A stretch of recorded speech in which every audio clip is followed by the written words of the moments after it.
আজকে চলে এলাম মশলা পটল রেসিপিটি নিয়ে।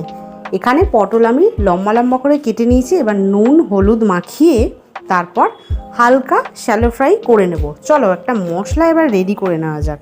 এদিকে আমি টমেটো আদা রসুন পেস্ট করে নিয়েছি মিক্সিতে ভালো করে। আর এখানে তো পটলটা আমার ভাজা হয়েই গেছে। এবার কড়াইতে সাদা জিরে ফোড়ন দিয়ে সর্ষের তেল অবশ্যই দেব। তাতে কিছু গুঁড়ো মশলা অ্যাড করব আর মশলার পেস্টটা দিয়ে দেবো। লঙ্কার গুঁড়ো ধনের গুঁড়ো জিরে গুঁড়ো আর গরম মশলা গুঁড়ো দিয়ে আর সামান্য হলুদ গুঁড়ো তো দেবই। নুন পরিমাণ মতো থাকছে। সমস্ত কিছু ভালো করে নাড়াচাড়া করে কষে এলে মশলাটা জল দিয়ে পটলগুলো দিয়ে ঢাকা দিয়ে রেখে দেবো। পটল সেদ্ধ হয়ে এলে ঠিক নামানোর আগেই লেবুর রস 1 কোয়া লেবুর রস ছড়িয়ে মাখা মাখা করে এরকম নামিয়ে নেব। তো রেডি হয়ে গেল আমাদের মশলা পটল এই রেসিপিটি।